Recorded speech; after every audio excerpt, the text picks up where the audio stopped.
So I'm an atheist who recently got a copy of the clear Quran to start reading. Another thing that I really loved and I think really touched me is the idea that Allah is not trying to make your life difficult, okay? So He'll outline something, but if you can't do that, here is another way that you can please me. And if you can't do that, here is another way that you can please me.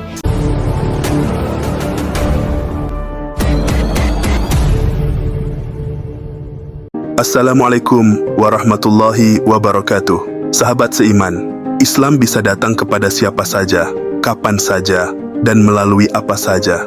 Salah satunya wanita cantik ini. Ia seorang ateis yang memutuskan untuk mempelajari Al-Qur'an. I have just finished the second surah, Al-Baqarah. I am about to start surah 3. I've heard a lot of people say that a lot of the questions that I have are probably going to be answered in this one, so I'm really excited. I posted a slideshow of some of my favorite verses in the second surah. It doesn't go into depth at all, it's just my favorite quotes. But I do want to make a video kind of touching on those and just explaining why they were kind of meaningful to me. I also think there are some really interesting topics that are touched on that really differ from Christianity or my experience with Christianity, so I'm going to touch on those in that video as well. Sebagai seorang ateis, wanita ini begitu semangat membagikan pengalamannya membaca Al-Qur'an. Setiap yang ia pelajari, wanita ini selalu membuat catatan kecil tentang hal baru yang ia ketahui dari Al-Qur'an.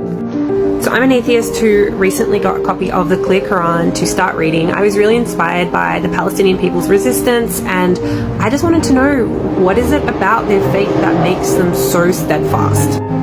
So I've been reading for a little while now. I actually have a notebook that I take notes in. So here are some of my notes for the second surah that I've been reading.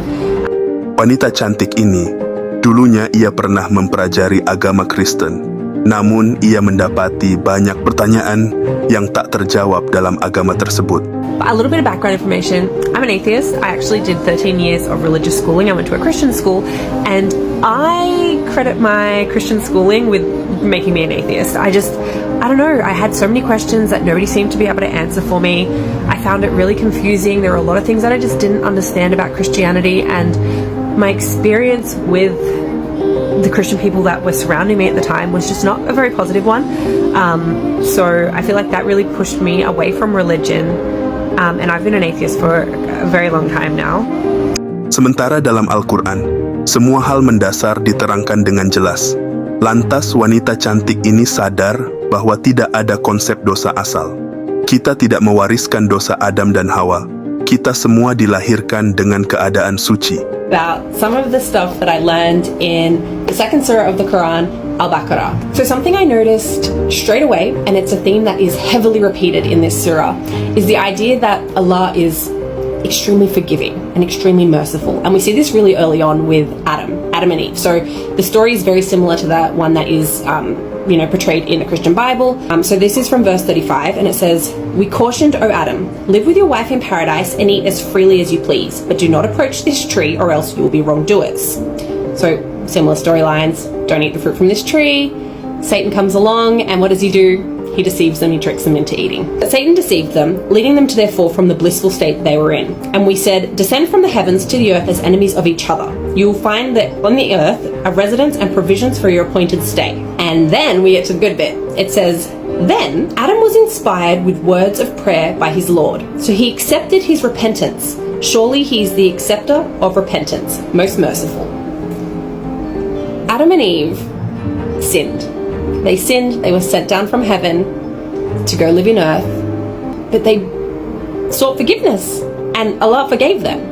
So there is no concept of original sin.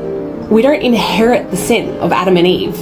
We're born with a clean slate until we can decide for ourselves if this is the path that we want to follow, or if we want to choose to follow a different path. Another thing that I really loved, and I think really touched me, is the idea that Allah is not trying to make your life difficult, okay? So He'll outline something, and then He'll say in the very next sentence of the Quran, but if you can't do that, here is another way that you can please me. And if you can't do that, here is another way that you can please me. O believers, fasting is prescribed for you as it was for those before you, so perhaps you will become mindful of God.